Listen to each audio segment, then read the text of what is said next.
Hello, and welcome to the Asteroid Goddess podcast.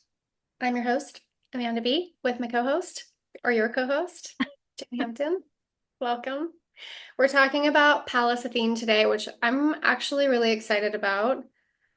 I think it's ironic. Jen and I were talking before we started. We've both had like epic body weeks, and I do think that we're switching this incarnation cross at the beginning of 2027. And I feel like there's just so much purging happening right now. And like all of your shit is coming up to be cleansed. Like all the fears, all the old stories, all the things you thought, oh, I might have dealt with that, but maybe I didn't because now it's coming back around to be like, hey, and like it's coming out in our bodies in ways to show you where you still have stuff that's stuck and or where you already have like an area of weakness in your chart. Like Jen and I have both had migraines this week, and I still apologize for my migraine face because I've got that like migraine hangover face that looks like I've been like grieving at a funeral for 3 days because it's just like just sad. But I've got an Aries moon, so that's like a lot, and my moon rules my chart. That's like a lot of head. People that have like a lot of Aries stuff tend to have a lot of head stuff, or a lot of first house stuff can have a lot of head stuff. But I also think it's like wildly not ironic or hilarious, but not funny. Uh, that like this the second birth story of Pallas Athene is that she came out of a massive migraine head. Like it's kind of funny It that is. we're both having like these epic migraine weeks, and we're about to talk about the goddess who the second story of her birth was that she came out of an epic migraine. So maybe it's like a weird nod to Pallas It's all, Athene. yeah, it's all connected, isn't it? There's always the threads.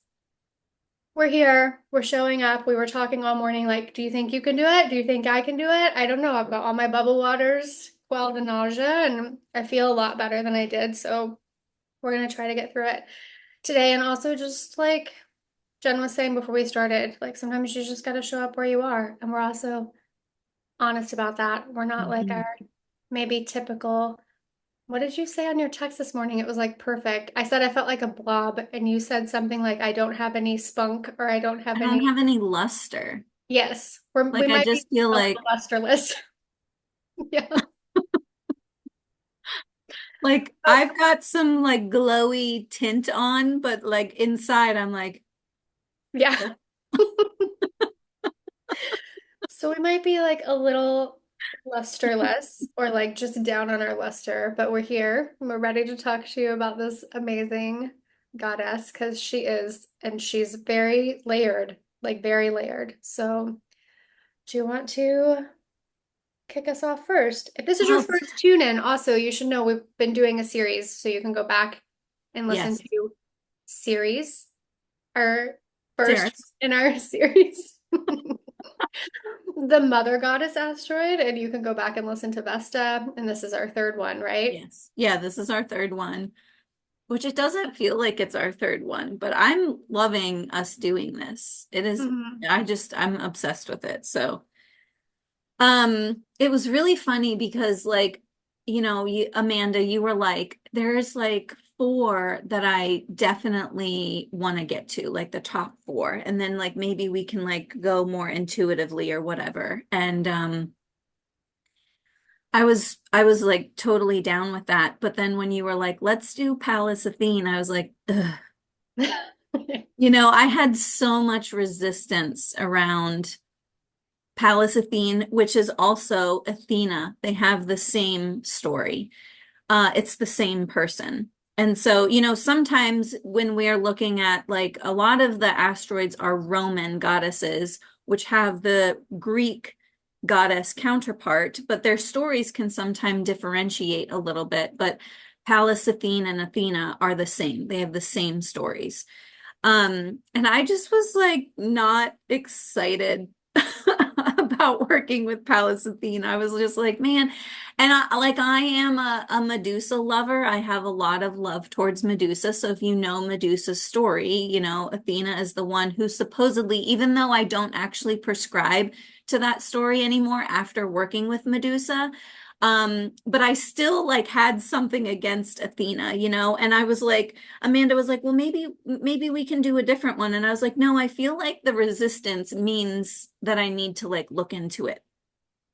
It's You know, funny because I got this cute new Medusa shirt and I was like, I'm gonna wear it for our next podcast, but then it felt like disrespectful to wear it today because I mean, I know Medusa's Athena like like that kept bitch.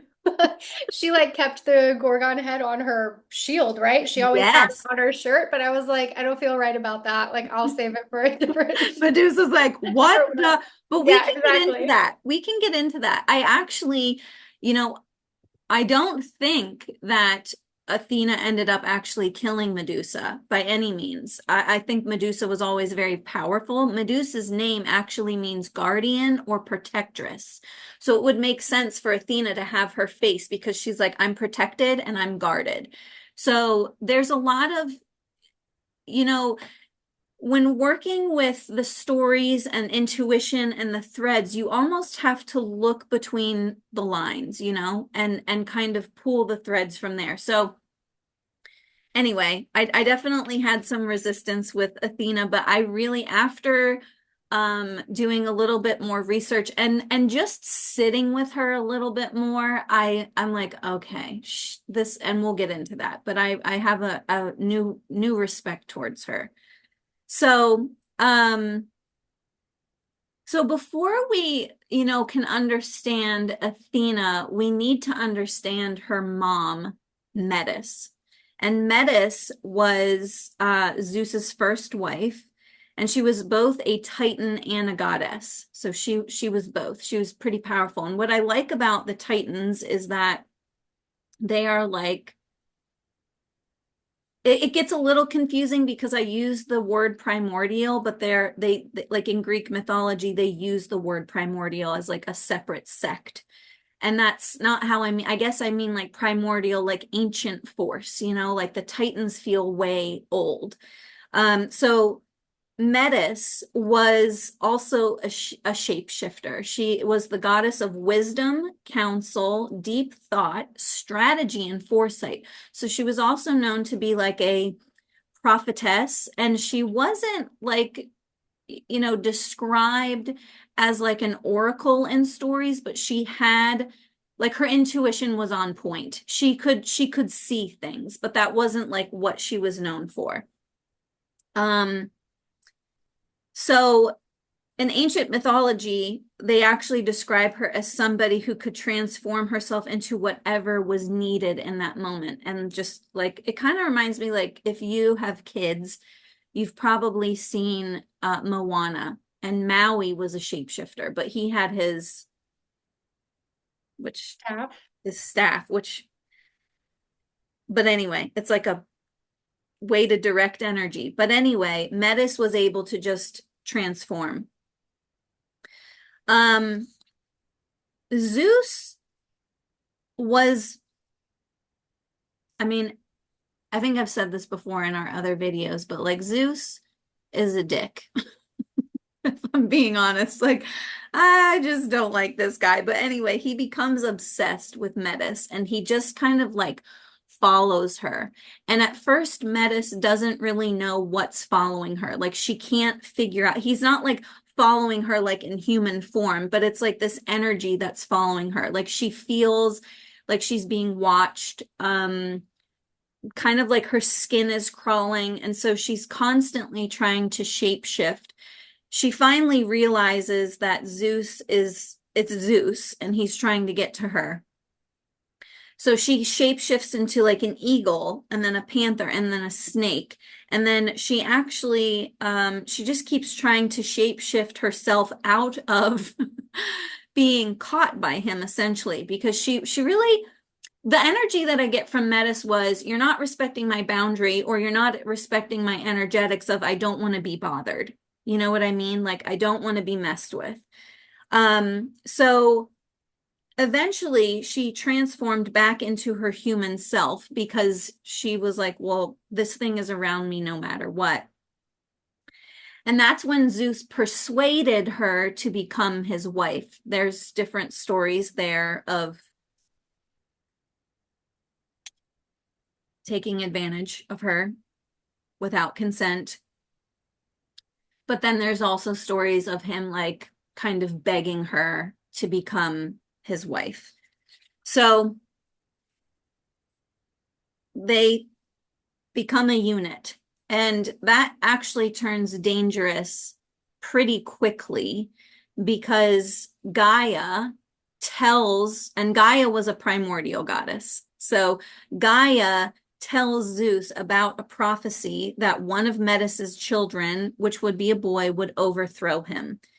And Zeus starts freaking out. Like he's like that this can't be, this can't happen. At this point, Metis already knows that she's pregnant, and there's stories that she knows it's a girl just from being connected, the intuition of a mother, and just kind of feeling like, well, that's just not going to happen. I'm pregnant with a daughter. But there was like no talking Zeus out of it. And Metis kind of knew this. She was like, I'm not going to be able to talk him out of this. And so there's stories of her kind of, well, how do I want to say this? Feeling the impending, I guess I'll use the word doom, knowing that she can't get away from it. He's gonna come after her. And she again starts kind of shape shifting. And it again feels like this cloud. This cloud is like following her. It's like this swirling cloud is like just around her. And it's kind of forcing her to shape shift, and she keeps getting into smaller and smaller and smaller and smaller.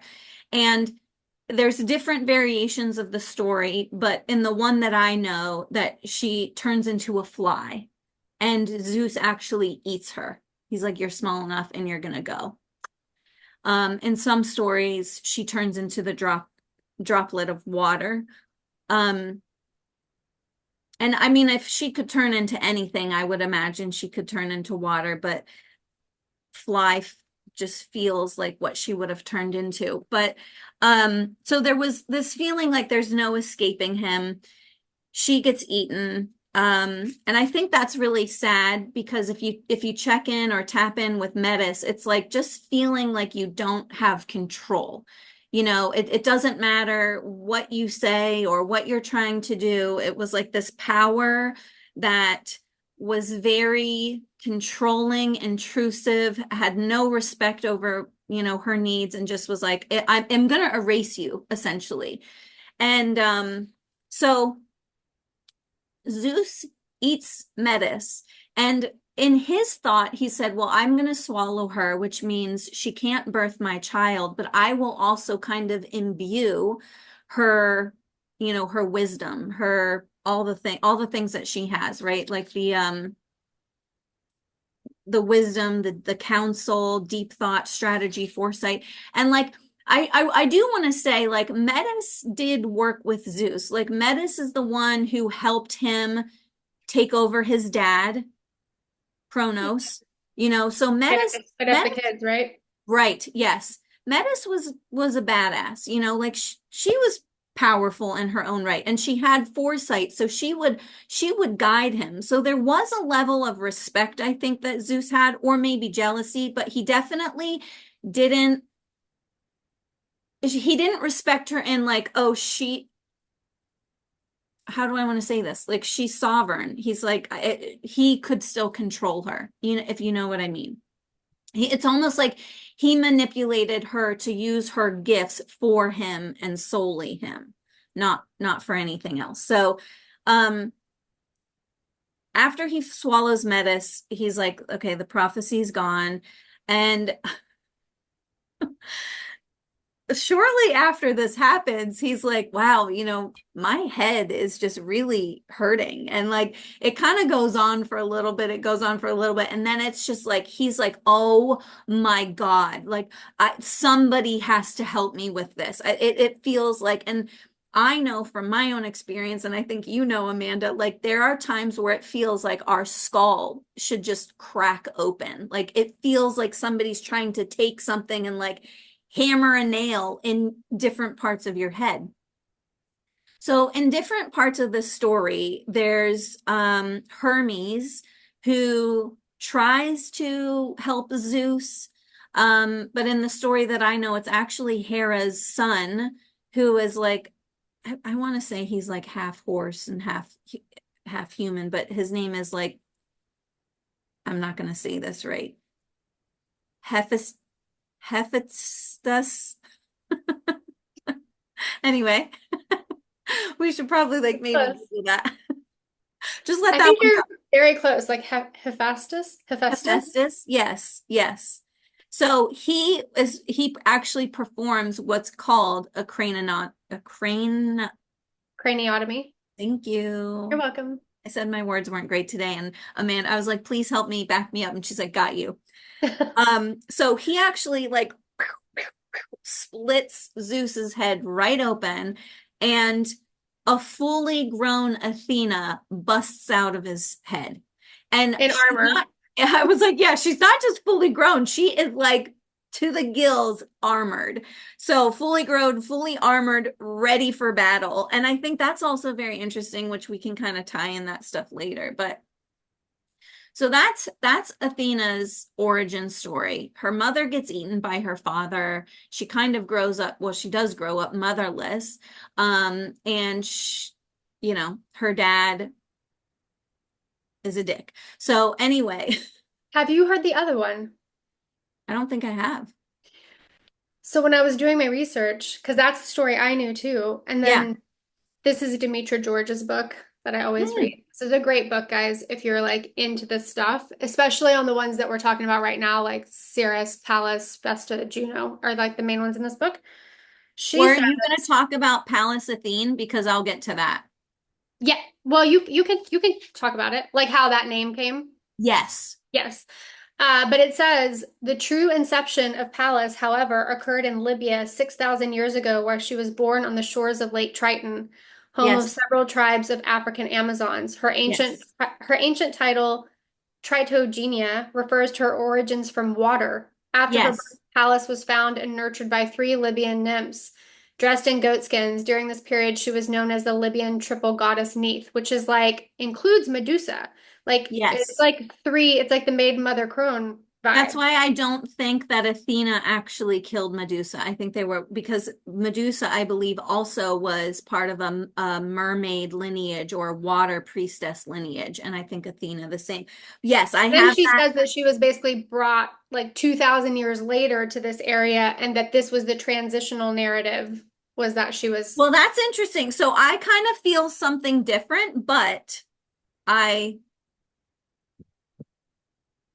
yeah, okay, I can see that because I think that lines up with what I'm feeling. So yes, I'm going to get into that actually because I have that down here. There's like a couple of stories of how Pallas was, you know, became part of her name. became part of her name. Yes. And so Yeah. that is one of them. So Athena and Zeus, like Zeus, Athena became one of Zeus's closest advisors. So he did respect her, Hmm. and he trusted her. She would counsel him. I like Zeus was very much like a loose cannon, and she would very much try to like, Reel him in. yeah, reel him in and have it Yeah. be more of like an even playing field. So he wasn't just like, Strategic. yes.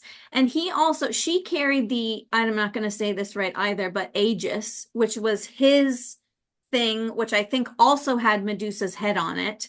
Um, that was like his shield and um his protection and kind of like his authority as well. It was like a thing that he would use. So Zeus, um, I feel like Athena did not really inherit Zeus's like impulsiveness. Like she really inherited her mother. Like she inherited his power, but in a different way. But she was very like she inherited the wisdom, the strategy, the timing, the adaptability, the discernment, and the intelligence over brute force. And I think that's where Hmm. we get a little messed up too, because when you think of Athena, you think the goddess of war. So automatically you think, oh, she's like gung ho about this. And that's not actually right. Like when I tap into her energy, that is actually not at all what I get. And what's really interesting is like a lot of her stories are, she's in with Medusa. She's also in the Odyssey with Odysseus, and she also helps Perseus in the Clash of the Titans. And she, like, in these depictions, these guys were they're not what's the half human, half god? Demigod. They're not demigods, they're not gods, they're just regular humans. But she really kind of grows attached to them because they have energies that her mother would carry. They Hmm. were wise. If they were going to war, they wanted to be strategic about it. They were intelligent about it. It was more discernment. It wasn't just like all killing. It was like, how can we outsmart what we're doing? Because that's the whole story of Perseus too. Like he wasn't necessarily like the strongest guy, but he had to like use his wits to get where Isn't he he needed to go. isn't he the one that killed Medusa and it was that Yeah, she helped him? Not that she did it, but that she like she helped him. facilitated. Yes. Yep. She Okay. kind of like Well, prompted and him along. she was the one that turned her the whole snakes and that's part of the myth too, that she was the one that did that, right?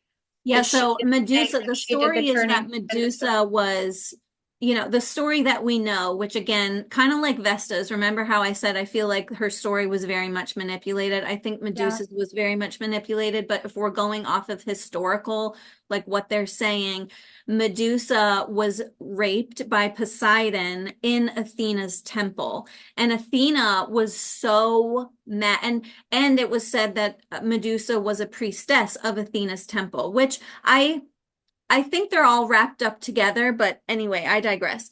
Um, so Athena was so mad that she had to punish Poseidon, and she could, because Poseidon is her uncle, she couldn't outright punish him. So she had to do it in a strategic way. And Medusa was known to be extremely beautiful. And so she turned her into a monster. And Medusa was essentially kind of, she lived her life off as like a hermit, as a castaway or cast out of Mhm. society because she couldn't look at anybody. She Right. turned to stone. So yeah, Athena. I thought she did punish Poseidon and then he retaliated with like mass destruction. And then that was how she made peace. But I might be wrong about that. I thought he did something that like destroyed the area or like cleared the crops, kind of like a series thing, like turned things off and was like took things away. Well, So in order to mitigate the situation, then she went after Medusa or something. I can't remember. there was so Athens is named after Athena, and there was Mhm. a fight for that, which I think was with Poseidon. And Maybe I can. Poseidon was like kind of I can't remember what he did. He was kind of a dick about it. And then Athena is the one who offered the olive tree. And Hmm. so the people were like, no, we want the olive tree.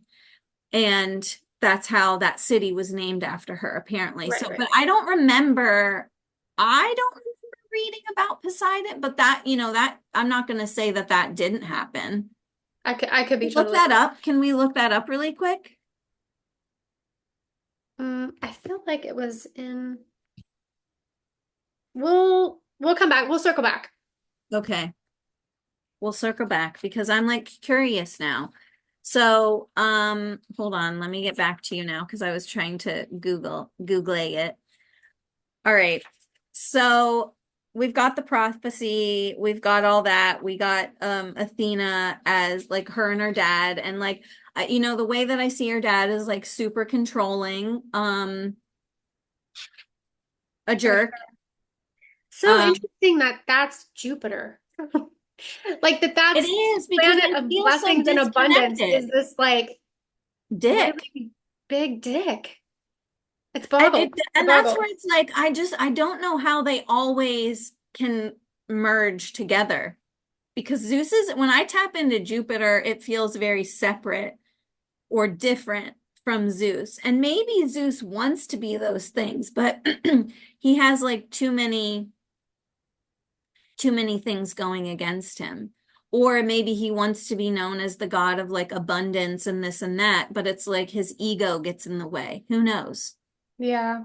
Which could be said about like us even with working with Jupiter in our own charts, like where do we block it? Where do we not allow it? I don't I mean, know. there's also a lot of Jupiter stuff about beliefs and the law and things like that, but it's just interesting that he's associated with like the most abundant, generous, lucky, Yeah. prosperous Like planet. I don't get that connection at all. Like when I Yeah. tap in, like I'm like, no, these have to be two different entities because Zeus is like he's just a dick. He's insecure, he's over controlling, he doesn't have respect for women, he wants the power for himself, and Except he Athena, wants, because it's like she came from him, so she doesn't count. well, She's like so but weird. he does want her. He does, I it's mean, like he he'll, has respect for her though. Like yes, yes, yes, she was like daddy's little girl. Like she yes. was his favorite, but it was because he believed that he birthed her. And so, And Metis had nothing to do with it. So yeah. that was the other thing. He also felt like everything that she had was because of him and not because of Metis. So Hmm. he didn't even reference, like, oh, she's full of wisdom and foresight and all these things and Right. strategy, but that comes from me. That has nothing to do with your mother. It's like this toxic father, it's this toxic controlling father. So Hmm. this is where I do think it gets interesting. There are three kind of stories that are tossed around for how Pallas, Athena got Pallas Athene, how she attached that to her name. And the first one is that Pallas was Athena's closest friend, and Pallas was the daughter of Triton. She was actually considered a sea nymph because she was the daughter of Triton. Um, and the two grew up together, and there was a you said Libya, right? It's in Africa. Yeah. So I thought that was really interesting. And the two grew up and they were very close friends. They were close friends. They practiced martial arts together, and Pallas was actually like distracted by Zeus's shield, the Aegis or Aegis. So he flashed it around, it distracted her, and she kind of freezes. And that's also very interesting because it's supposed to have like Medusa's face on the front of it. So she kind of like freezes, like almost like shocked, like stunned. And I Pallas accidentally kills her. And I'm going to use the word accidentally very loosely, and you'll see why I use that loosely later. Um, I mean, it says that Zeus accidentally waves his shield around and stuns Pallas, but I don't think it was actually accidental at all. I think Athena might have accidentally, or well, we'll get into it, but she was like seriously like, oh my God, what just happened and what did I do? Like there was a part of her that died when Pallas died. And out of grief and respect and honor, she was like, I have to take Pallas's name as my own. Like this was like she'll be with me forever and she'll be remembered and she'll be honored. And so that then became Pallas Athene.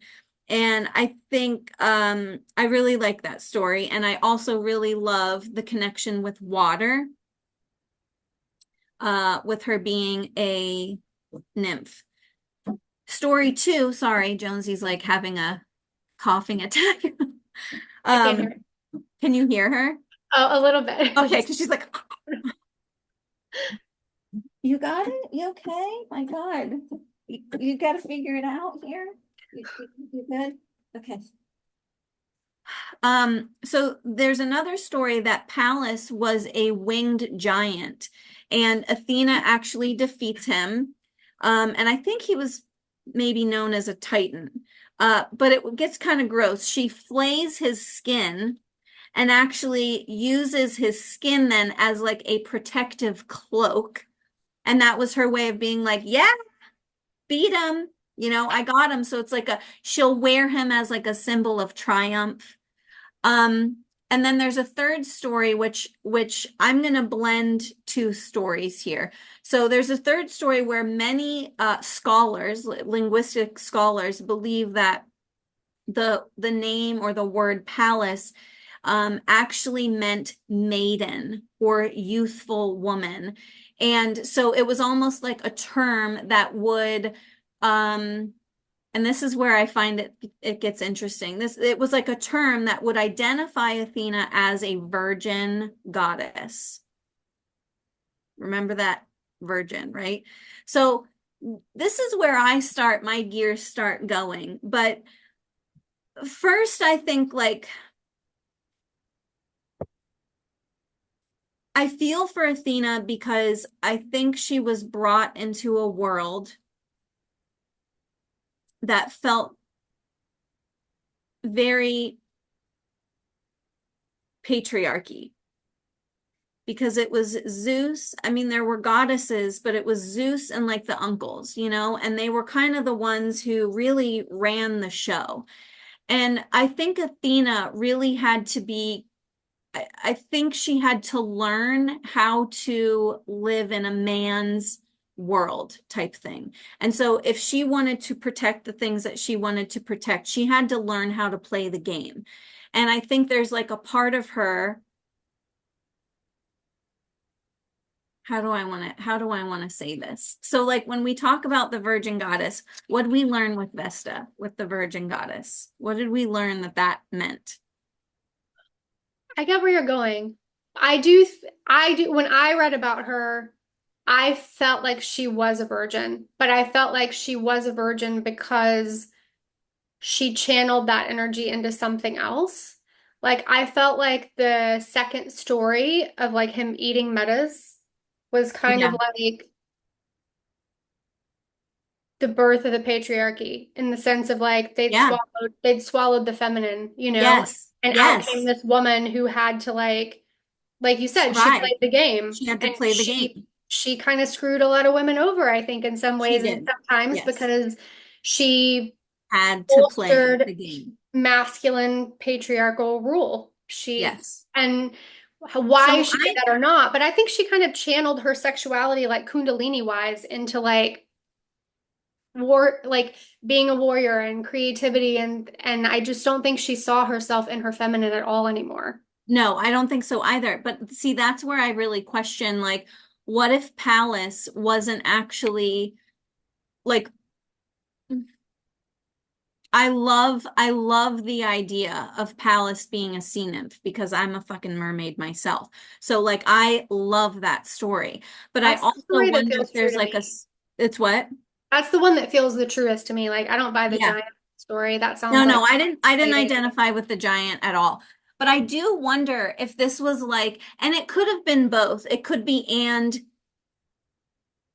and or, Both um, and yeah. both and because part of me, and even symbolically, it's like Pallas, when I think of so when I hear the term virgin, I really go back to what we learned with Vesta too, which is like the sovereign goddess, Sure. right? Like only having control only over oneself and it doesn't need you don't need control over anything else. And so that really it's like this purity energy, which could be youthful, maiden, right? Because it's like, well, I know who I am.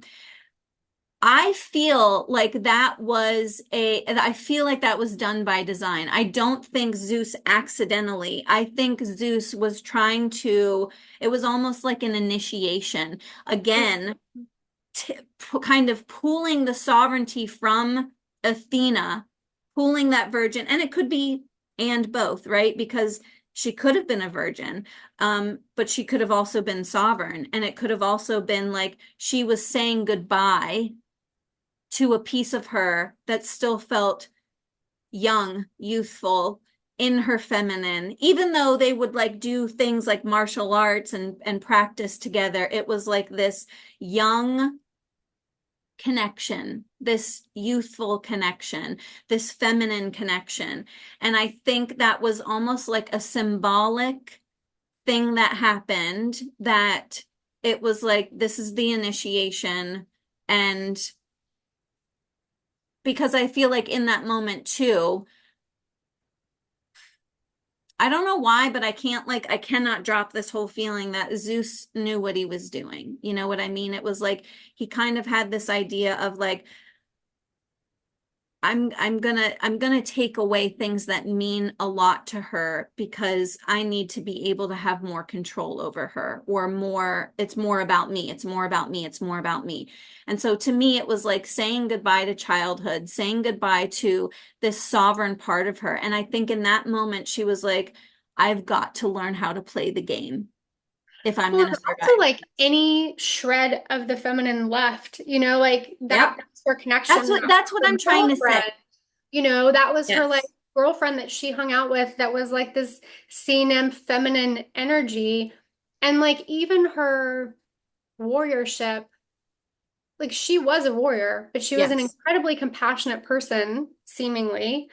And really, even in martial arts, she represents the martial arts that is like deflective, that Yes. is not trying It's to kill not someone, like it's trying to fight, not be fight, fight. killed. It's It's defensive. what is it? It's oh God, what's that show that we love? Cobra Kai. It's not Cobra Kai, it's Miyagi-Do. Yeah. Yeah. Miyagi-Do was deflective. It wasn't like you're gonna take the punch first. You're gonna Right. deflect, deflect. Yeah. Yeah, 100%. And I think that's also Athena, is that she couldn't be like she could be compassionate, but she couldn't outwardly show that compassion. She had to be strategic in how she protected things, where it didn't come off as like soft or nurturing. She had to think like, oh, Zeus, let's redirect your energy here. Because she couldn't outwardly go, please, I love this. These are my things, and this is what I care about, and I want to protect it and keep it safe. She had to try to like strategically redirect Zeus so that he would kind of lose interest in the things that she cared about, because she Yeah. couldn't be soft.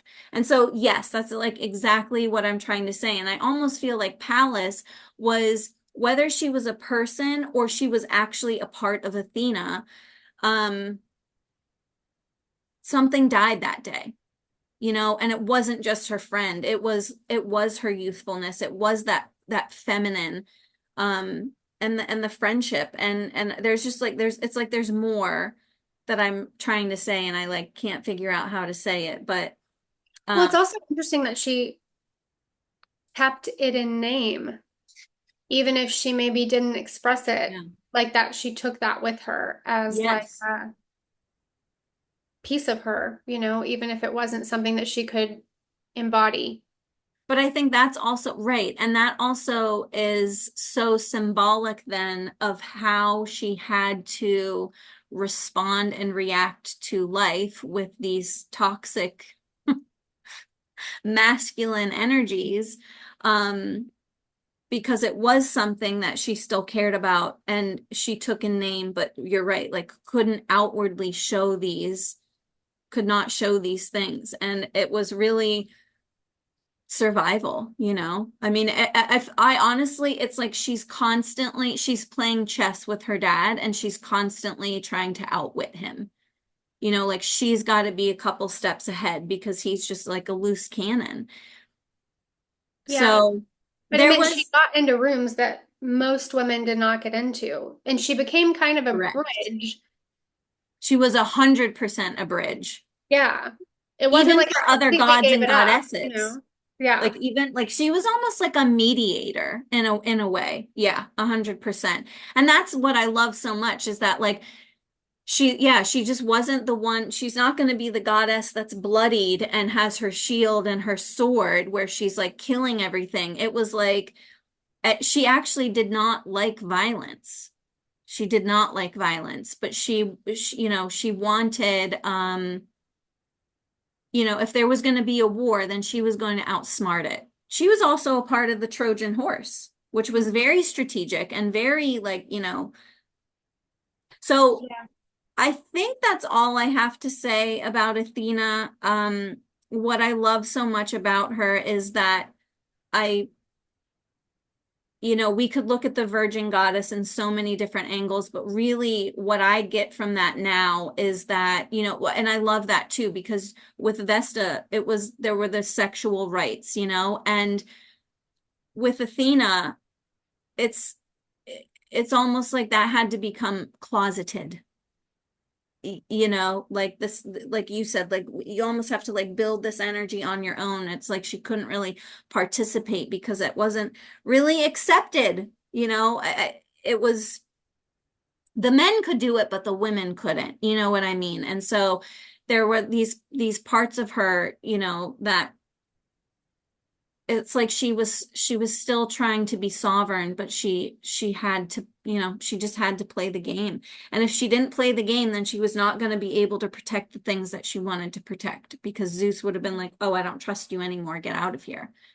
So, um, and yeah, I love that too, because it's like that's exactly how I felt when he ate Metis. It's like he's swallowing the feminine, and we're really seeing that. I just did a podcast that I recorded that I'm going to put out, of like really feeling like the feminine is still kind of under attack right now, and there's like this where it's trying to bloom, and I think that's what the goddesses are helping us do, because we talk about the new paradigm and how it's not about one over the other, but it's about these two energies, the feminine and the masculine, really coming into coherence and having a respect for one another and being able to communicate and work beautifully.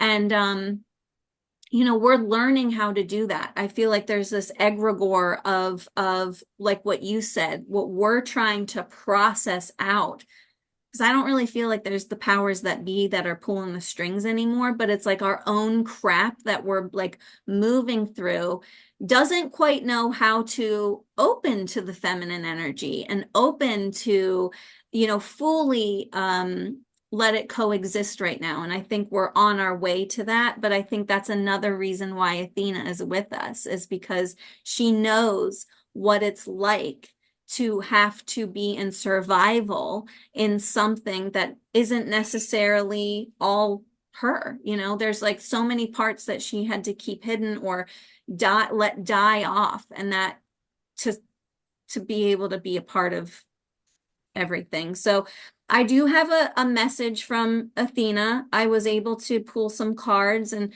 it was really crazy because before I asked a question, two cards like jumped out, and it was recognition and compassion. And I felt like as I was, writing everything down and really kind of sensing her energy, she felt recognized. She felt like I was seeing her. And so that felt really good. And I think that's also saying, that the feminine is becoming recognized, right? And we need to have compassion for um for other people, for situations. I think we're in a very difficult time right now where everything feels still very divisive, and um Yeah. yeah, like Charged. people, yeah, charged, and people want to attack very quickly, and like that is not what Athena is saying, for us to do. So her transmission, she starts off with saying grace, and she says, being able to see ourselves in others. Um, she also is saying that she was a goddess who believed that sometimes things would be better if we kept some things to ourselves, that not everything needs to be said. And I was like, oh, I really like that. And coming from her, that's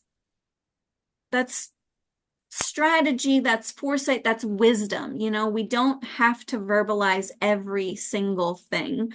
Um, Yeah, I think too, like one of the things I heard the other day with like the divisiveness yeah, is that like, and this really resonated with me because I went through this process, was like the first stage of awakening, if we want to call it that. Like that word is even charged, but yeah, whatever. That's what's happening. We're waking up. I don't know what else to call it. The first stage of awakening is kind of that like being so in the politic. Like you're like, you start to wake up and you start to see things and you start to want to point everything out and you start to want to make everyone else see it. And like, how can you not see it? And like, can you just read all of these things? If you would just read all these things, then you would see my perspective. And I read actually this really great thing the other day that was like, you're not, what did she say? like you're not trying to like it's not that people are married to or that they can't see the truth. It's that they can't let go of their story. You know, Yeah.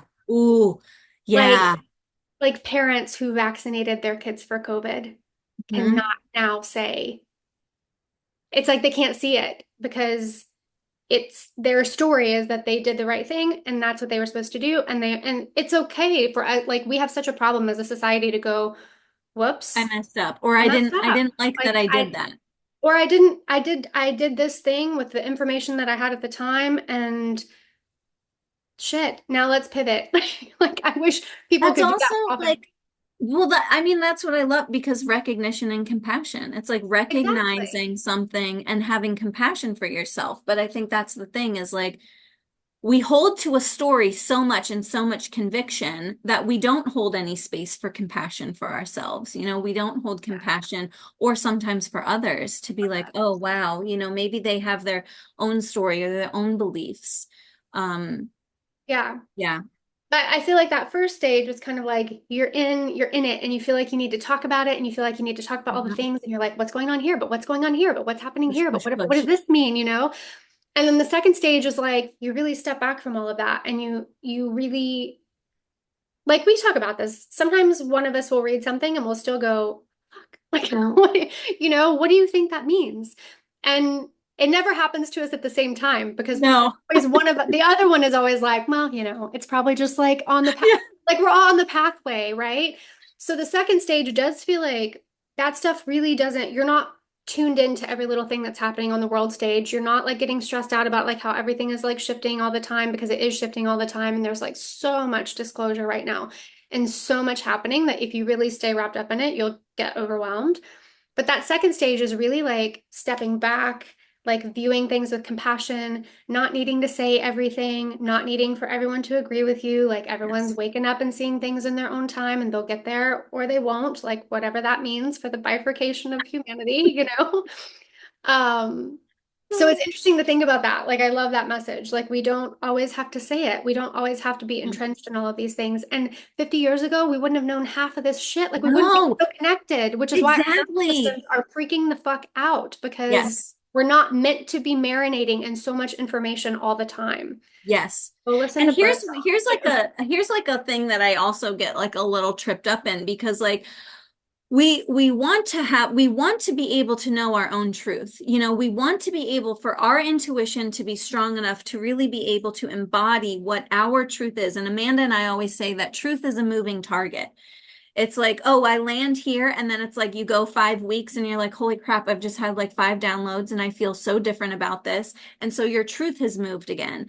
And but I also feel like social media and the algorithm, it's like state your truth, it's a way of like getting out there and getting seen and validated or But being within your echo different. chamber, like, don't step Yes. outside of your Don't own step echo. out too far, Yeah. because then you'll be cast out. And it's like Athena's like, none of that matters, because it's, and then it's like looking at how we're trying to be different or what we're trying to say for something that doesn't actually matter, right? And basically saying like some of this stuff just doesn't need to be talked about because it's again like getting us to focus on what's important.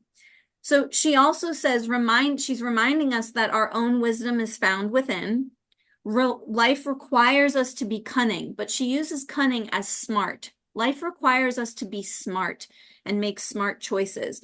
But she says it isn't about brute force at all, but allowing us to find and embody our confidence and use that as leverage in our lives. And I was like, well, what does that mean? And she's saying, when you embody your confidence and you use it as leverage, you're like literally inspiring others. Mm. You're causing, and it says this will lead others towards their own revelations. And the way she says it is like when she's talking about confidence and embodiment and use it as leverage in our lives, she's not talking about like talking about it. She's just like, you just become it and it causes That this the ripple. people that are that don't need to talk about it. They Like don't. it's like the guy that's talking about it all the time is not confident, ladies. I promise you, Exactly. It's like, come on. So this is like, this will lead to their own revelations and continue as a domino effect. I And I love that. really loved that message from her. So, and I feel like, the more I do with my work, with the dark goddesses and the goddesses in general, the more we do these podcasts, you know, I just worked with the unicorns. These creatures and these goddesses are literally giving us everything we need to literally usher in, embody in the new paradigm. Mhm. It's just really exciting. It really is. And I love that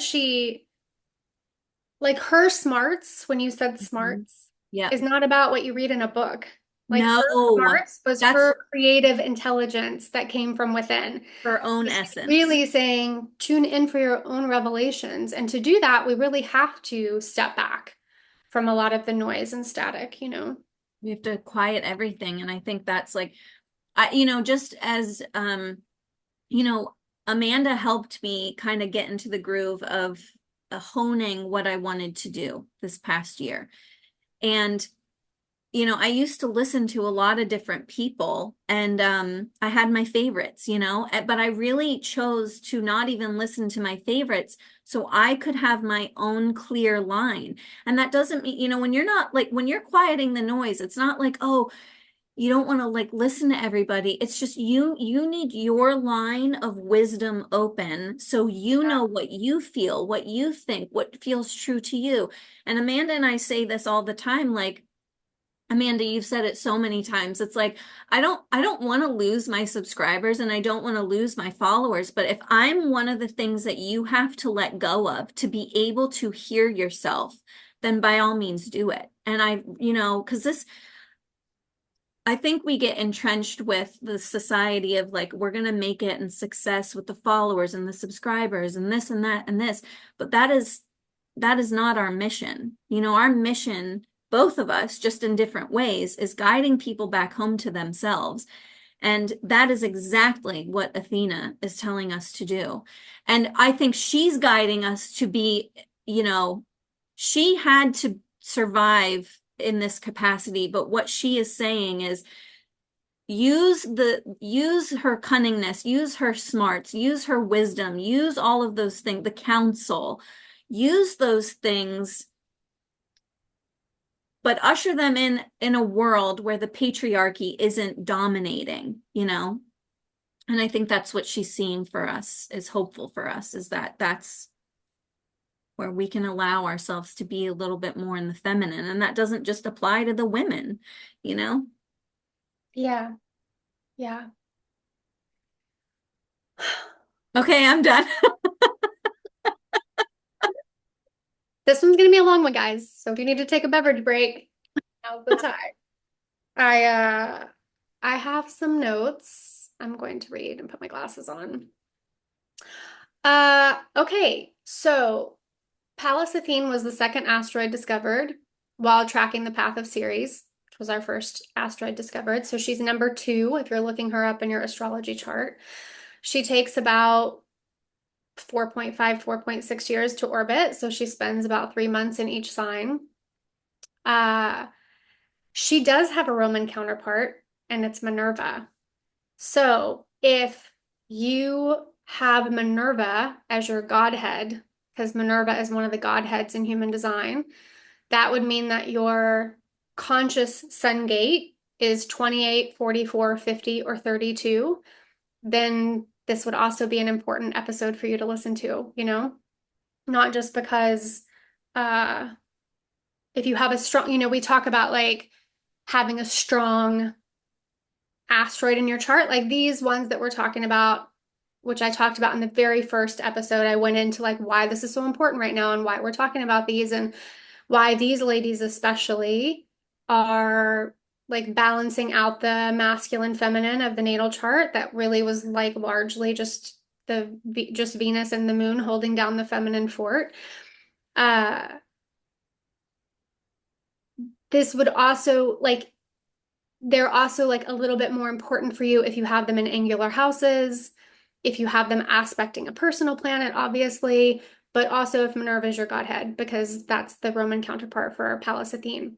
And those are the cusp gates from Libra into Scorpio, which I guess somewhat makes sense. Like, I don't know if it's interesting. Like, they start in Libra, which totally makes sense to me. Like, she's definitely like in rulership in the air signs, I would say, but especially like Libra and Aquarius. So the fact that Minerva starts in Libra makes sense. And then also, I would say all air signs are kind of her jam, but she's also kind of associated with fire signs, especially Leo. So we think about Yeah. Leo and valor and courage and like all of that kind Hmm. of stuff, that very much fits Pallas's vibe. Um, and it makes sense air and fire because air is the mind and she had a very strategic mind, but fire is that creative spark. So it's like kind of that combination. I would say, all the planets have their joy in a certain house. I would say if she had a place of joy, it would be the 10th. If you think about it, she is the masculine, she is the father energy. She is a lot tied to your relationship with your father. If you have a very strong Pallas, if she's in synastry with your parents' chart, like she's very much that masculine energy. So if we think about Ceres as the great mother, this is kind of like the great father energy that we're connected to. And so that would put Ceres as joy in the fourth house and Pallas as joy in the 10th house.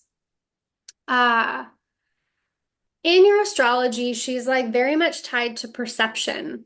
Um, so it might be interesting to look at her, in these kinds of talks or podcasts or things where like cookbooking astrology basically. But you want to look at things in relationship, right? So I would look at Pallas in relationship to like your perspective in human design and also your Mercury. Um, the house that she lives in is going to be about, where your creative desires live and also where your needs want to manifest. If she's in harmonious aspects with your personal planet, then it can obviously indicate more ease, more like ways of which the significations that I'm going to talk about like naturally operate in your life at a higher octave of that signification. If she's in a challenging aspect, like a square opposition, then it may be an area where there's a little bit of a challenge or a weakness or a sticky wicket that needs like a little bit of attention and intention. Like I said when we were talking about it, she's not really book smarts. She's like creative intelligence and wisdom and like that intuition and what you source from within and what's really like yours, your special sauce, your magic. She's very much about strategy. She's also connected to all forms of art and artistic talent, from painting to jewelry making to knitting to weaving to metallurgy to like all of the, is that the word? Metallurgy? Is that like making the, Yes. yeah. She's connected to any kind of artistic expression. So if you have a really strong Pallas, then you could have a really strong artistic side to yourself, or it could be represented in the other ways that we're going to talk about because there's like several layers to her, right? But she's really about, when it comes to art, like putting your soul and your creative magic into art, and that kind of art that we make because it comes from inside of us rather than, I feel like in society now, it's like we have to turn every fucking hobby into a money-making machine on social Yes. media. And like, can we not just go back to doing things because it feels good and it's meaningful and it's a pathway of expression? One thing that I did not know about her that I think is really interesting, because Minerva is my godhead. So Oh, wow. interesting one for me to be looking at. And Hygeia, who I do want to do at some point, is conjunct my midheaven, which is my legacy. And Hygeia was originally actually a facet of Pallas Athene. So Pallas Athene is also connected to all forms of alternative healing arts, acupuncture, meditation, hypnosis, homeopathy, like all the things are also tied to her. And she's really about healing through the body mind, like healing through, you know, if you've spent any amount of time in my world, like I pretty much think every every every symptom in your body is coming from a trapped emotion and like your Mhm. own mental constructs and data points and set points and all of that. So that's really what she's about. Like your Rewiring. mind controls your body. Yeah. And how can we work with that to shift things more holistically and also miraculously? Like that's actually like miraculous healing is tied to Hygeia and her. And it's really that like mental self-healing. So while a strong palace could indicate an artist, it could also indicate a healer, or it could indicate someone who really works with alternative holistic modalities, which I do with Hygeia conjunct my midheaven and Minerva as my godhead, right? She was also like the protectress, and she was tied to justice and diplomacy, hence the tie to Libra makes sense, and fairness and equity and political activism. So you could also be a political activist. You know, it depends on what sign you have her in and what house you have her in and what she's connected to as to how she's going to personally express in your chart. But those are big main pieces. Like I said, she's tied to martial arts, but more of the defensive deflection based martial arts. Um, Miyagi-Do. yeah, yeah. She's also interestingly, I guess it makes sense, tied to androgyny. And so, I mean, it totally makes sense. Yes. So you could be someone who's like more on the androgynous side or more gender fluid, like if you have certain placements with Pallas. Like I said, if Ceres is tied to our maternal imprint or our IC, then Pallas is tied to our paternal imprint or MC. She was really associated with the denial of the feminine. Yep. And this is a very complicated topic, but I mean, if you have a strong Pallas or like Pallas in certain placements, or like I've got Minerva as my godhead and an Aries moon and a heavily Mars ruled chart. So like Mars rules my moon, Mars rules my sun, my Venus, my uh Uranus, like I've got very Martian energy and the moon rules my chart as a Cancer rising. So I like my tomboy side of myself, which I was as a kid growing up, very much a tomboy. Like I was a daddy's girl. I played all the sports. Like, you know, I was climbing trees. I was always breaking limbs. Like I was doing all the things, right? That really comes from my Martian energy, but possibly also with Minerva as my godhead. It kind of makes sense. Uh, but if you have a strong Pallas, it could also come from here, you know, that you I've also got Venus in detriment. So my Venus doesn't express as like the typical Venusian vibe. Like even as a kid, I was like, I will not wear that lace. I will not wear that bow. I will not play with these dolls. Like give me the boy toys. I like really rejected it. It took me actually quite a long time to circle back and start to find my own relationship with the feminine. And I was even like, Mhm. girls are stupid and I just want to hang out with boys. Like I was that person. Even in my Well, 20s, I girls are had, also difficult. And that also comes from the Athena wound with Medusa from that story. well, So, I mean, I even had like my parents bought me one of those like Barbie dream houses. I wouldn't play with it. My friends wanted to come over and play with it, and I would like sit in the room while they played with it, but I didn't know shit about it. Um, it's just really interesting to watch how these things, it really wasn't until, I mean, I had girlfriends. I had girlfriends yeah. growing up, but I had a lot of female wounds, you know, like my best Yep. friend in high school slept with my prom date, like that kind of stuff where Yep. it came out in weird ways, or like when I decided I wanted to graduate early from high school, the girls that I grew up with felt like I was betraying them because I was leaving early with like this other group that I was friends with the grade ahead of me, you know, and they like made a collage of all these ugly pictures of me and like circulated around the school. Like I had some real girl wounds, you know, and I've got Chiron in my 11th house. So, but all that to say, like, I really leaned hard into my masculine energy. And even in my 20s, like, my best friends were guys. It took me a while to like trust women and to like find Yes. uh, my own relationship to the feminine that feels good for me. I always wore combat boots if I was wearing a dress. It was like I always had to like balance things out, you know? And I think with the feminine, this is like such a can of worms. I'm like, how much do I want to say? Say it. Let your truth be free. Although Yes. Athena's also like, I mean, I do. I'm just like, I think, to handle what was happening with the patriarchy at the time and to correct an imbalance that really needed to be corrected in many ways and to like defend ourselves, and to try to fight for some equity that we deserved, we actually inadvertently kind of went into toxic feminism and yeah, started to behave like dudes, a like 100%. women totally hardened. They became hyper ambitious. They went after goals and dopamine hits, which is more of what feeds a man's system, a biological man system. We became Ignoring our more own about system. achievement and feeling like we had to do everything. And like it was about success and power and the need to do it all. And we kind of, not kind of, we very much lost our softness and our receptivity and our sensual magic in many ways. And like, I think part of what's happening now, like, I think in many ways, some facets of feminism became its own psychological warfare in the ways Yes. in which we've been growing up. Yeah. And I think now it is about, that prophecy of like both masculine and feminine wings being balanced and strong so that we can fly forward. But it's the sacred masculine and the sacred feminine. And it is also like, yes, we deserve equality and I would like to have my own bank account. And Yeah. I don't need those things. But also I'm from the South and I like it when a man opens my door and carries my bags and things like that. Yes. Like we don't have to turn into a dude to defend ourselves against this shit.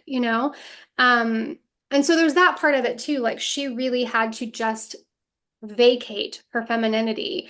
And that's not what we want to do. That's not like what's good for us. So I think talking about her in this time is reminding you like, what is your actual relationship to that? And what do you actually want? And like, what are the ways that you actually want to be taken care of? And that's just fine. And how can we be in the sacred roles of our masculine and feminine within our genders because we all have yin and yang within us, right? But I'm watching a trend happen that is more women in the spiritual community going, I actually want a masculine dude. I want a dude that can take care of me. I want a dude that's going to plan things. I want a dude that's going to open my door. I want those things. And I think that doesn't make you a bad woman, if you do.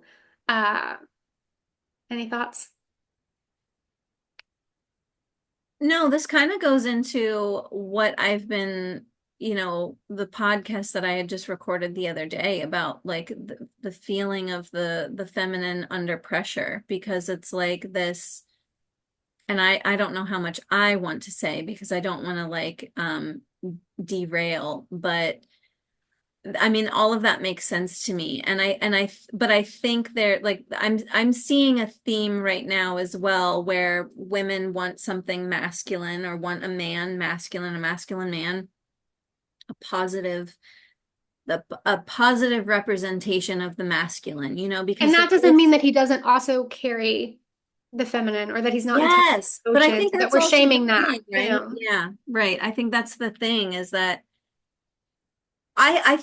what I think is like men too. So like I feel like there's also that we are learning as a collective, like the feminine energy is coming online in all of us, not just the women, but our men are also trying to learn and trying to understand what does this look like for the new paradigm and what's my place in it.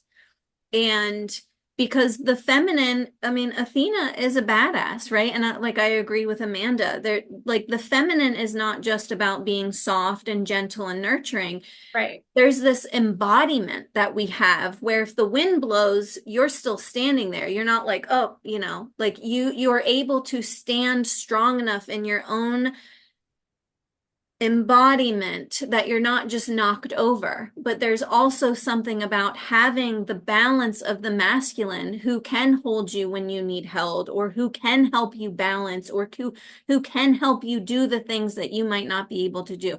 So yeah, it definitely, with the things that we talk about, it's never to make anybody feel less than by any means, but it's just, what we are both sensing energetically and what we're seeing. And I think there's definitely this call, and what I share in my podcast too is this feeling of, I think women are even nervous about the feminine and what that means. It asks a lot of us, it asks, we're not used to knowing or understanding or embodying that energy. And you and I talk a lot about, like, we're moving out of human doing. Well, the human doing is very much the toxic masculine energy. It's the data, it's the logic, it's this. And, Athena is very much like, you can still be feminine and have all of those things, but it's not consuming you. There's got to be this balance. But I think a lot of times or at least what I'm seeing, is when we step into the feminine, and the feminine is also liminal. Like when Amanda earlier was talking about, like, the creative force, and like that happens at the point of creation, which means we can't be inundated all the time with data and logic, because it requires a sense of nothingness for something to be born. And so I see a lot of women sometimes reneging on the being in the feminine and trying to go back to structure and what is known, and kind of going back to the toxic masculine, even while wanting what we think is like the positive representation of the masculine taking care of us, and not even just taking care of us, but treating us with respect. That's what it is. Somebody opening your car door, that's just respect. That's understanding the worth of that other person. And I think that's, with just the story of Zeus, he didn't care. It's like, bitch, get yourself out of the car, It's like, Well, that's I not what we think too, want. honestly, it's why so many women are reading fairy smut right now. Because Yes. women want, they want the big guy that's gonna, I mean, look, Yep. women can absolutely achieve and have goals and go after your success. I'm absolutely not saying that. I've got my moon in the 10th house. Like, I'm going after We're stuff, driven. you We know? can be very driven. Yes. But your softness comes out when you can soften back into safety and feel held. And that's when you're like, what I believe, a woman's like juicy magic comes out, and that feeds the masculine. It's like its Yeah, own it's little feedback loop that needs to happen. And women are chasing dopamine hits when they need oxytocin, when they listen, need cuddles and they need intimacy and they need like time with their hugs friends and over tea kisses. and they need to feel held and they, all of those kinds of things. And I'm just saying we need to get out of this place where we're like, no, I can do it. I don't need you to help. I don't Yes. need you to do that. I don't need you to carry my bag. Just let the guy do it, like if you want. I'm not telling you what to do. But I'm just saying, like, part of it is like getting back into that sacred relationship with the masculine and feminine in whatever way that shows up in your own system. Uh, I think is happening right now too. Yep. Agreed. Um, the interesting thing about Pallas Athene too is that she is tied to manifestation Yeah, big time, I believe that. especially through visualization. So that's like such a cool. I restacked this article. One of the people that I love following on Substack right now is a woman called Variana Volk. And she writes a lot. She's been writing an incredible series about the fascia, if you want to read more about the fascia. But she also wrote an article recently on, I think it was called like the physiology of belief or the physiology of thought. Oh, She I talked just saw that. I restacked it on my notes, but she talked about that study that I talk about all the time, which is like the room attendants in New York Yep. who clean the rooms in the hotel and like have been doing it for years, want to lose weight, but feel like they don't have time and they're exhausted because they clean rooms all day. And as someone who cleaned Airbnbs while I was building my business, it's hard work. And the sheet never goes on the first time. Why can't the fitted sheet? Why do you never get the fucking corner on the right corner on the first go? I don't Never. understand It's it. It never, like no, it never never happens. You're happens. like, oh. Oh my God. The amount of times like I was trying to like put sheets on little beds tucked into cool alcoves or like starfish myself into a duvet to try to guys, it's a lot of work. So they told them it's a lot of work. You're actually like do everything you're doing all day is exercise. And all of a sudden they started losing weight. and their body mass index went down. That's the way you want it to go, right? Down.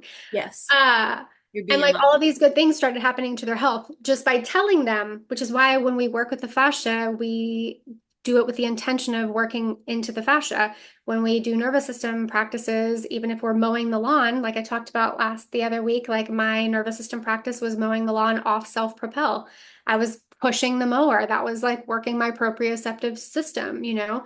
Then in between doing check it throws with Gus, I was working on my vestibular system and balancing and tree pose, you know? Like we can fit these things in, but I do it with the intention knowing that I'm working on my nervous system. Or like athletes have used this forever. Like Jen and I were talking about Caitlin Clark the other day and Yep. how insanely amazing she is.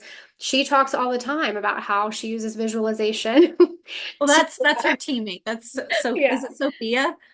So Sophie Cunningham. She's like, yeah. I read a podcast interview about her afterwards, and she was like, I just did it at first because I was like, she did it too, and she should also get a foul. And she's like, and then she was like, don't put your finger in my face. And I was like, oh, she did it now. And she just like held her finger at this she's for so like like 20 she's so seconds. good. Like she's like, Yeah, it was pretty hilarious. and it But does, I mean, like if you've ever been pointed at, that can be like very triggering. You're like, yeah, she was like, the more she got upset about it and like pissed off, the more I was just like, I'm just gonna keep pointing at her. She said nothing. All she did was point at this woman. I know, and it's wild how one little, you know, thing can just get us like off the handle. Anyway, But part of what we we're were talking about that with that was like, yes, the feminine. that's one of the things that has changed over the years too. Like women are fucking ruthless in business. Yes. And when they get to the top, oftentimes they will not help other women because it's like, I had to struggle so hard. I had to fight so hard to get here. I'm not helping you. And that shit we got to let go of. The like stuff of like not celebrate. There is plenty to go around for everybody. You need to be Sister wound. around people who raise you up and like celebrate you and like put the other like let those other folks go, you know, because that's not in the sacred feminine either. We should want everyone to succeed. We should want to support everybody. So there's that part too. But yeah, she represents manifestation and like the idea that we are in control of our own reality and like really manifesting ideas on the material plane and how thoughts take form. So looking at her in your natal chart can give you information about like your unique way of manifesting.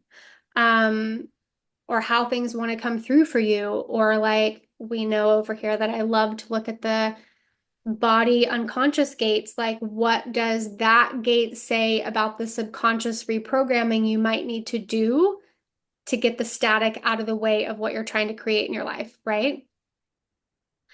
Uh, and then the thing about harnessing sexuality, like that was very much a thing for her, whether you think about it as like we talked about with Vesta, the Magdalene manuscripts, and like Mhm. Yeshua and Magdalene and harnessing Sexual rights. Kundalini and Mhm. like doing all of that. But also, I think you could also think about it like Tantra and people who practice, what is it called when you don't ejaculate? Orgasm. Yeah, it's like there's like a word when you retract. It's not retract. I don't think you can Edging. retract it, but you like I can't think of You the word. Anyways, guys, you don't spray your waters. yes, you like Yeah. hold back. Yes. That's like a practice of like building creative fuel, right? And so Yes. I do think that is tied to her. Uh, and she harnessed that for her own creative intelligence Mhm. and for uh, warriorship and all of those kinds of things. I think that's all the things I wanted to say. And then I'll talk a little bit about some placements just to give you an idea. So I have Pallas in the eighth house in Aquarius. I think this is really interesting. If we think about the fact we actually both have Pallas in mental houses. Jen and I are I, both Cancer risings. yeah. So we both have air signs on all the mental houses, right? 4, 8, and 12 are the mental houses, and we've got air on those houses as water rising charts. Um, I've talked about this on the podcast before. I was talking to a friend about it yesterday because he was talking about someone that he knows who can't visualize. And I would be very curious to see where her Pallas is. If Pallas is tied to visualization, then she may speak to like how easily or not you do visualize or what you visualize. And I say that because I've talked about the fact that like with my mind is definitely something I came to work on in this life. Yeah, me It too. is like the thing that I really am always trying to watch my thoughts. I definitely default, and I've been going through, and I think this is part of I'll just get like real transparent here. I think it's part of what we were talking about at the top of the podcast. I do feel like a lot of our old shit is rising up to the surface right now. And I've been having more trouble with my mind recently than I've had in years. Like, just like trying to watch the negative thinking, watching the ways in which I go, why is this not working? Why is this so hard? Like watching the ways that, I'm in a Venus here, but and I was so excited about it because I was like, oh, I'm in a Venus here.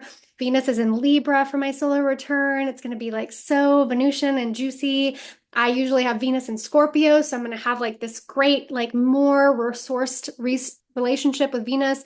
And then Mars walked right over and just stood right on top of my Hey, Venus Bish. solar return and was like, I'm coming along. And so I'm still getting a lot of Mars, and I've had to like really work on.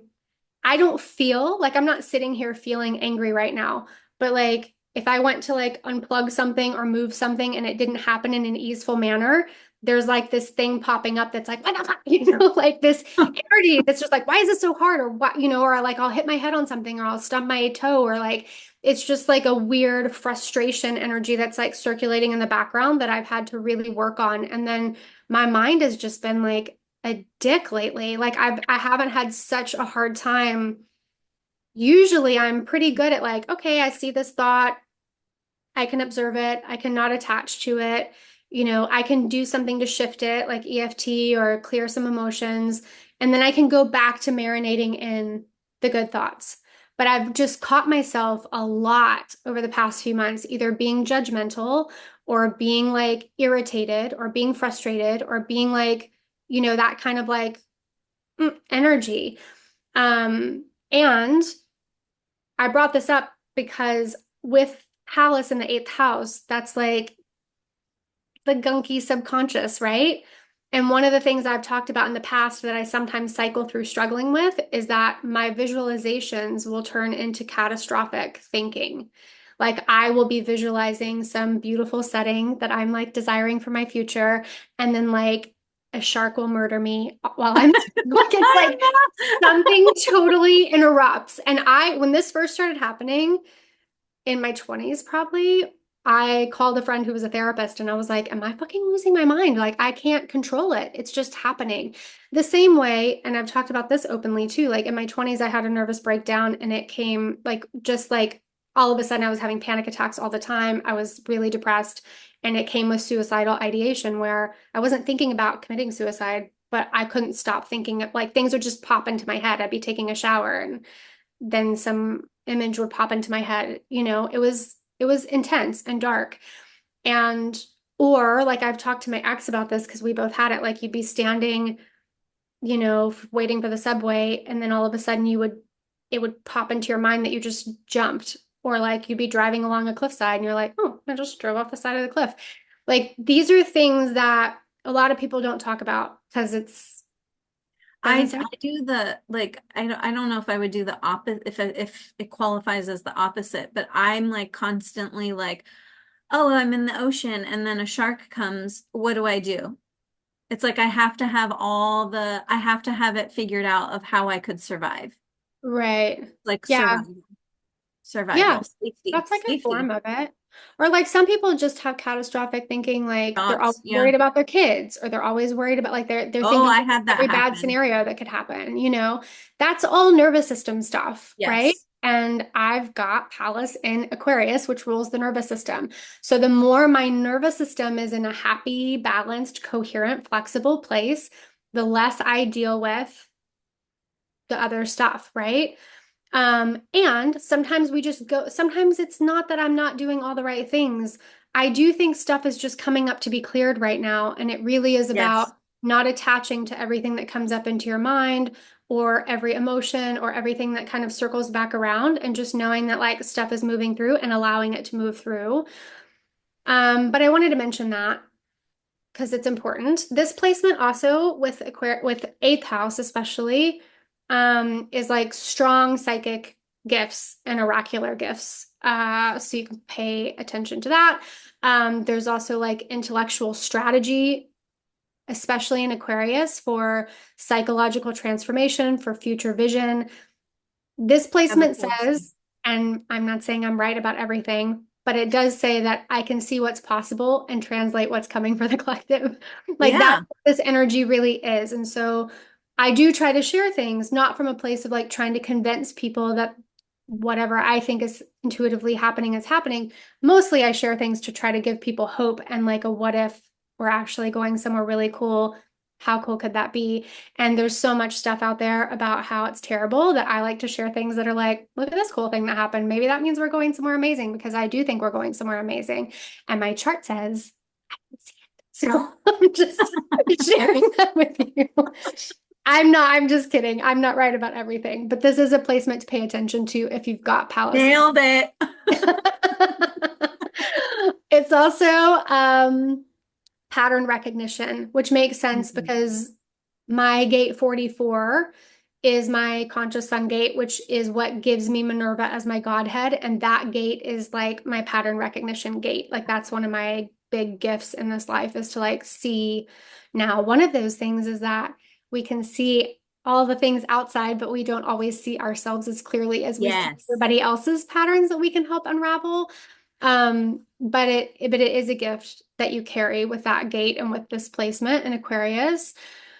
I would also say that this placement is a calm mind in chaos. And that's very true. Like I've always been, I managed an Irish pub for St. Patrick's Day. Like, and I keep a cool head about me, like even when things are like chaos around me. It also might be like alternative wealth strategies since it's eighth house. And I've talked openly about crypto investments and Hmm. how you can still get into XRP and XLM if you want to right now. And I think it Yep. can be a good choice. Now, I'm not a financial advisor, but like I think there's good possibility for people in those investments right now, especially those two. Also, obviously tied to alternative healing for me, because I also have Hygeia in conjunct my midheaven.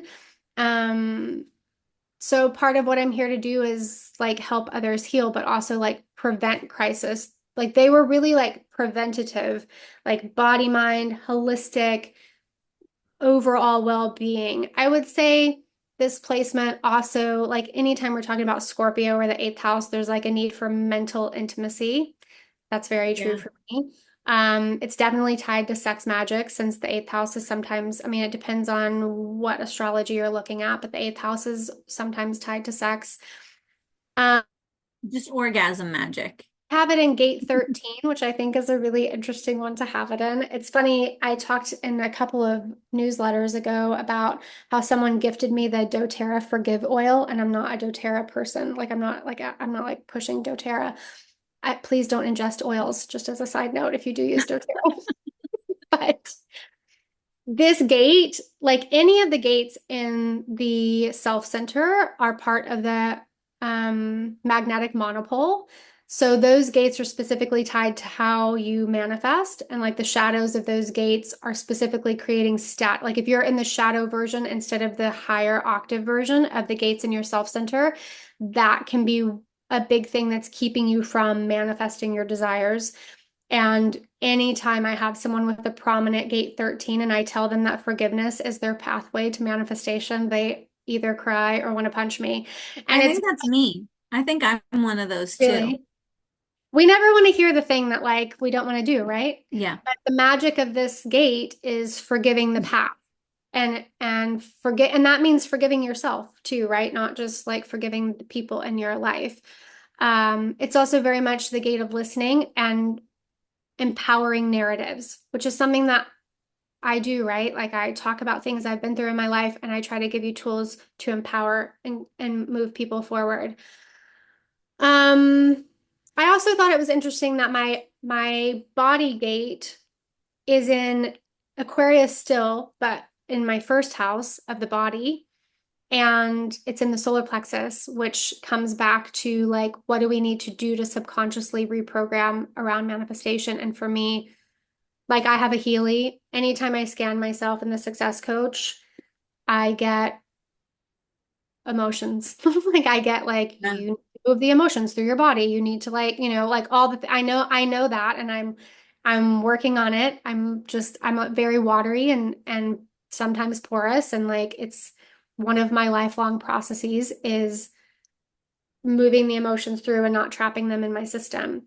Yeah. Um, for Jen has Pallas in the 12th house in Gemini. So I would say if you have Pallas in the 12th house, that definitely means you're carrying some karma with things that she oversees because the 12th house is karma, right? This would also make Jen very highly intuitive, very good at decoding dreams and the subconscious mind, seeing hidden motives, um, which is also very gate 44.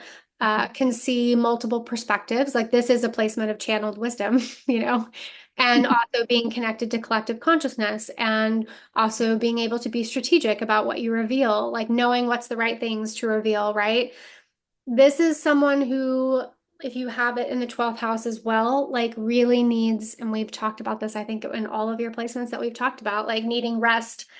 Like Yeah. all your pings and insights are going to come through when you let your mind rest, because Pallas is very much tied to our mind, and this is Gemini, it's like it is the mind. So it also comes back to nervous system work for manifestation for both of us, Yeah.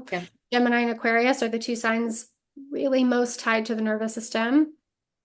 Um, Jen's Pallas natally is a little bit stronger than mine if Minerva wasn't my godhead because Jen has Pallas square Venus, like a strong square Venus, which means that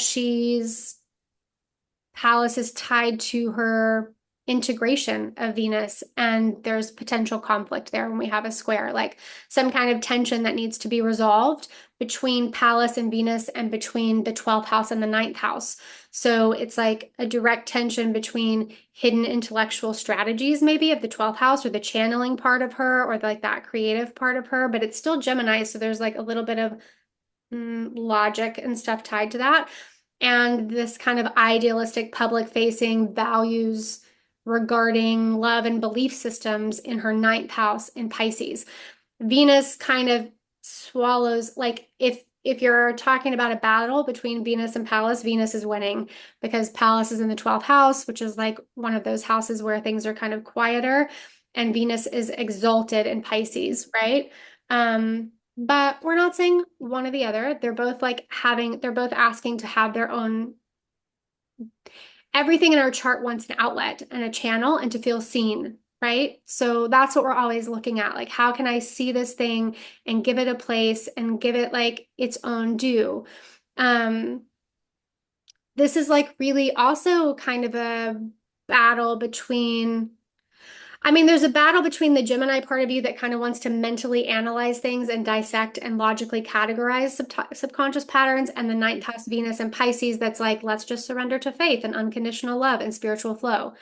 Um, and like I said, leaning into your exalted Venus is going to be more supportive in a lot of ways, while still like giving Pallas an outlet and like having the gifts that come from her. There's also like the overthinking, especially with your moon in Aquarius too, versus overfeeling. Um, like your brain trying to apply logic and words to deep, boundaryless emotional states that cannot be rationalized, Pisces, right? Um, and there might just be a tension between creative outlets. Yes. I would also say like self-sabotaging thoughts with Pallas square in the 12th. There's kind of an inner critic vibe to that. Like Yes. you Yeah. just as you're enjoying like a quiet, beautiful moment in the backyard with the kids, your mind might quietly sound an alarm and overanalyze your relationship, looking for hidden flaws that might not even be there. Yes. That kind of thing. Um, so it is a little bit of like stop letting your mind win that fight and go Yeah. go with the heart, you know? I also think it would be interesting for you just because in Gene Keys, the conscious Venus is tied to IQ to look at that portal in the meeting ground.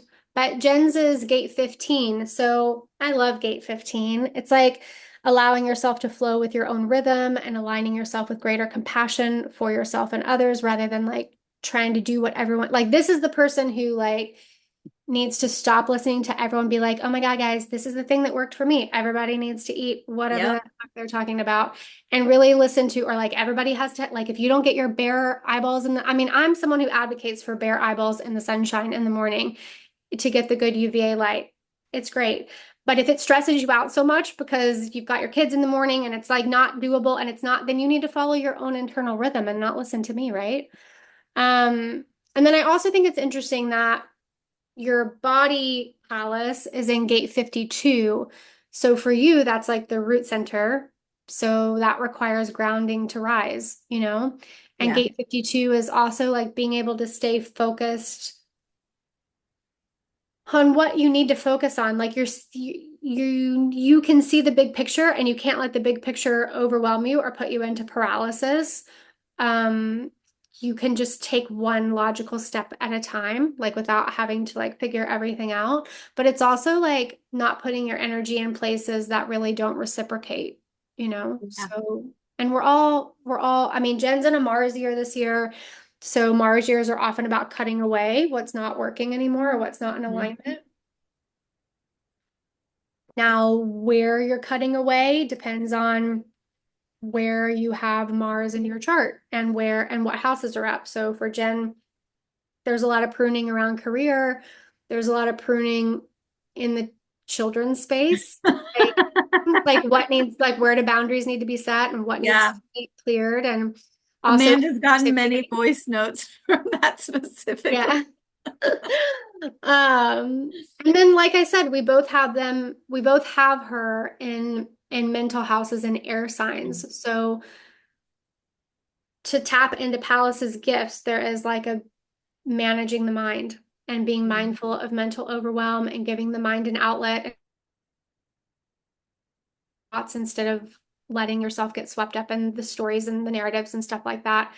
Um, I also think these placements, if you have a mental based palace, can be more likely to try to fix it with their mind, which I did Yep. for years and years and years and years, rather than going for the emotional release, which is usually what's needed. Like yesterday, I took a tea towel in the garage and I banged it again. I mean, I was literally like slapping it on a table until I like got some of the feeling out. And then I did my entire walk because I'm also very luteal right now, doing the sh breath, like the shh, like that sound is what clears frustration and aggression and anger and irritation from your liver.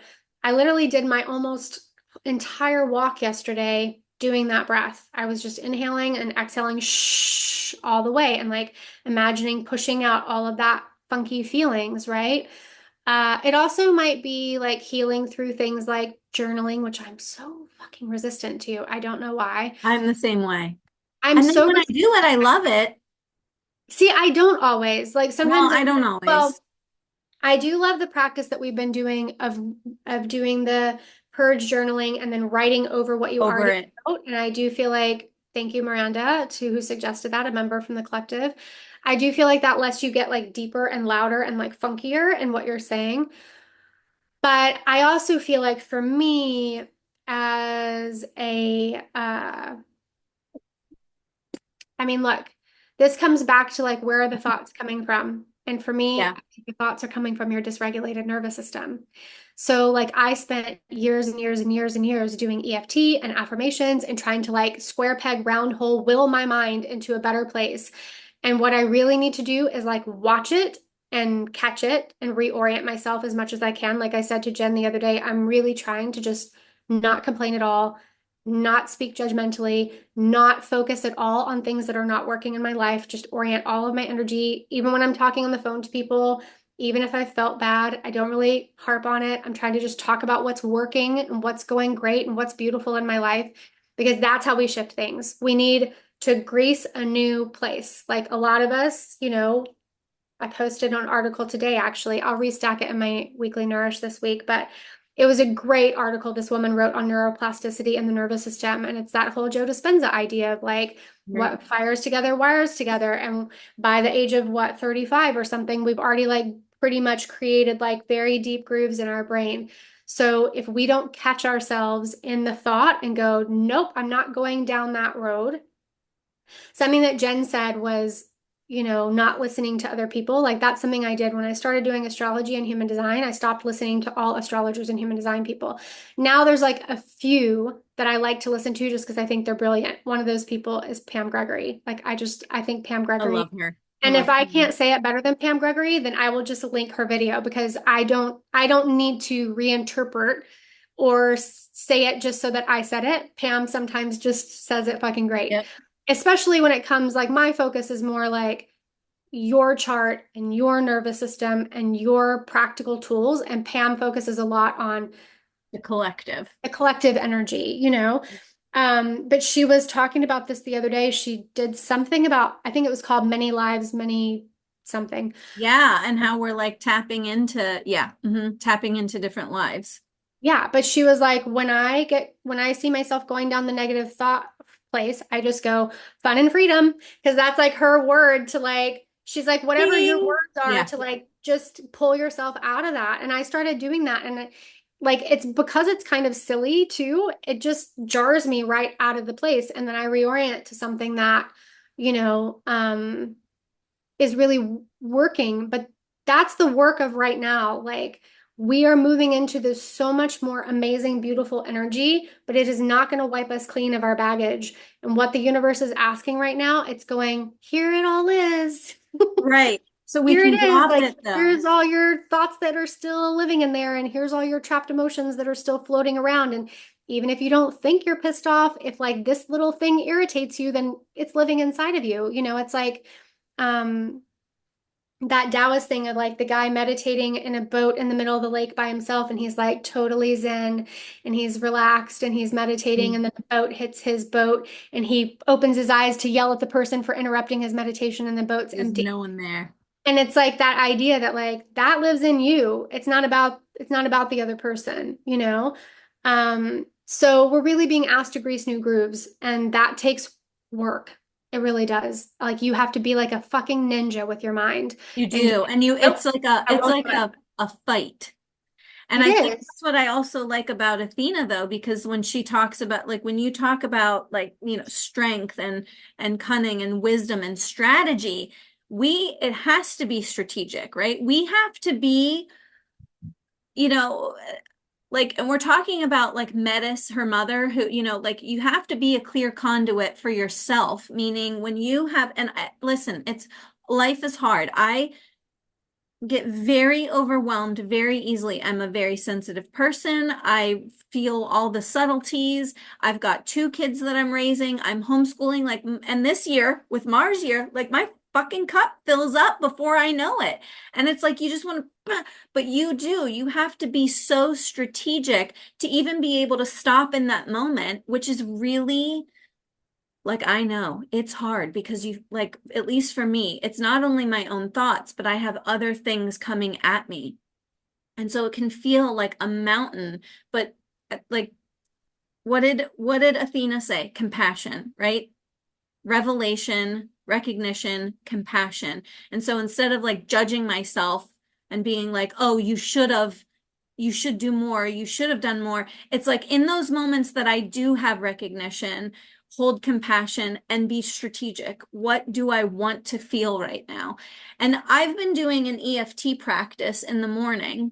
I do a couple of, like, I do a nervous system practice and then I sit down and I do my EFT. And for me, my big thing right now, because Mars is in my fifth house, but Mars exists in my sixth house, which Amanda helped me realize, like, my body, I'm having a lot of things with my body this year. And so I'll sit down and I go, even though this feels far away, and even though I don't know if I feel I embody it fully, I am healthy and strong. And I go through all the things, like even though I fear I don't have it all. And then I get on this whole thing. It's like Esther Hicks, like my cells are healthy and strong. My body's healthy and strong. My muscles are healthy and strong. My confidence is healthy and strong. My wisdom, my intuition is healthy and strong. And you just like go on this whole thing. And before you know it, you're like, yeah. I'm like, yes, bitch, let's get this day. And I fucking love it. Yes, I love that. I was laughing because your taps are so gentle. When I first started doing tapping with my Aries moon, I was like, I like hear myself tapping. I'm like, Jesus, Amanda, you don't have to go so hard. You can just relax and be gentle. It's still gonna Well, that's work. when we thought, well, we've talked about that before, like when we're like, like massage, it's like it's got to be painful for it to mean anything. Yes, So no. you and I both have that. That's also our sacred feminine. Get into the soft, gentle, nice release. But Less yeah, is so yeah. just closing out, like that's what you guys can think about is like even just what element is Pallas in for you. And if you're thinking about like the neuroplasticity piece and really greasing new grooves, then I would also look at your body palace and your human design and what sign and element and gate even, but really the sign and element that she's in and what tools would help you. Like, do you need more emotional release to clear the static? Do you need more grounding? Do you need more creativity? Do you need to dance every day? Like what are the things associated with that element that will be like super helpful for you based on kind of helping yourself grease a new groove. But Palace is also just the mind in general. Um, and I almost think like, rulerships are great, but it also means like she's extra that. So if you have her in an air sign, it's extra your mind. Yeah. Yep. Like she's in a resourced place, but that doesn't mean that you can't have shadow that you need to deal with. So that's kind of what I would close on. This is Love so it. fun. This was It was great. long. It Hope you was guys, long. for those of you that hung out, thanks for sticking around. Thanks for staying the whole time. Yeah. And I guess we're doing Juno next because she's the final of Yep. the four. Yep. I'm Exciting. excited for Juno too. I do love Palace. I do Um, too. I do. And it's really an interesting one. When I found out about the Godheads, and I'll try to remember to link that below when I put out this podcast, that to find your Godhead if you don't know your Godhead. But um, I did some research on Minerva and I was like, okay, interesting. Like, it wasn't like felt really juicy, but like doing the research on Palace, I was like, okay, I can see. I can Yeah, you definitely can see. make the connections. Hmm. Yeah. And it feels like connected, not just like that's the thing with all of these systems. It's like great to learn about yourself, but oftentimes we just read things about ourselves, but we don't really integrate them and embody them and use them. And I think that's a good lesson from Palace too. Like I said, Palace was not about book smarts and like cramming more information. She was about really tuning into your own creative intelligence. And that's going to be so important as we continue on through these few years to just like tune out the noise a little bit and tune into yourself. Yeah. She said in I that. just did a recording yesterday for unicorns, and they had a very interesting, it, not I shouldn't say interesting, very uplifting, but message for humanity about manifestation and directing our lives. And there's like a sense of honor with it. And so it's like the same thing with Palace, there's honor. There's honor there. And so think I came up with like this saying. It was like, how can I be the best version of me, the best version, not only for me, but for humanity? That's I was kind like, of, I gotta get that on mugs and sweatshirts. I love that. Yeah, my prayer is always that I live my highest timeline for myself and the greater good of all. And I actually say that for people like I'll pass people on the street and I'm like in my mind like may you live your highest timeline. May you live your best life. Like your Yeah, best life. Because yeah, that's where we're going. It's not about comparing yourself to others. It's about what is your unique, individuated best life for you and the journey that your soul came to have. Yeah, exactly. I I love love that. that. Amazing. Thanks for joining, guys. Have a great Thank rest you. of We'll your see you day. next time. Bye. Oh, hold on. No.